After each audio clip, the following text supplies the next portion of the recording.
додгоҳи шаҳри Москав 4 нафар аз ҷумла як шаҳрванди Тоҷикистонро барои омодагӣ ба анҷоми амали террористӣ дар соли 2016 дар пойтахти Русия айбдор кард. Ин ҳукм рӯзи 16 май содир шуд.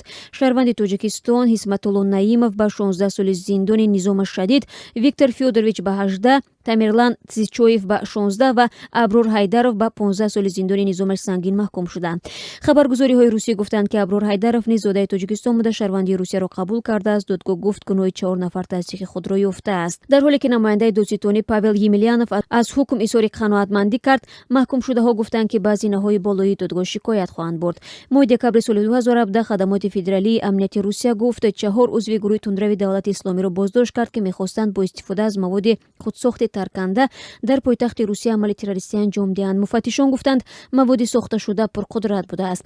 Тафтишот инчунин мушаххас кардааст, ки 4 нафар бо амри як узви Давлати Исломӣ амал мекарданд ва ин нафар гӯё тоҷик буда дар Туркия қарор дорад. Ӯро ба қавли тафтишот мақомоти Тоҷикистон ҷустуҷӯ доранд. Дар ҳоле ки тасдиқи дурустии иттиҳомот ва ҳаммунсифона ҷараён гирифтани тафтишот амри маҳол аст, дар лаҳзаҳои аввали боздошт Аброр Ҳайдаров дар додгоҳи Мешанскии шаҳри Москав гуфта буд, як инсони оддӣ аст ва чизе харида ё нафурӯхтааст. Аброр Ҳайдаров гуфт ба ҳайси ронандаи такси пул ба даст меовард ва ҳеҷ гоҳ тарафдори гурӯҳи Давлати Исломӣ набуд.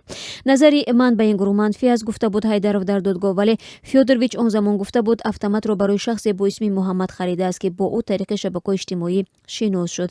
эҳтимол аст мақомоти тафтишотӣ дар Русия қазияи маҳкумшудаҳоро бозбинӣ кунанд. иттиҳоми ширкат дар амали террористӣ ва ё нияти анҷоми амали террористӣ аз қабили ҷиноятҳои сангин ба шумор меравад. Русия гурӯҳи Давлати Исломиро ғайриқонунӣ эълон карда бо аъзои эҳтимолии он боризаи шадид мебарад.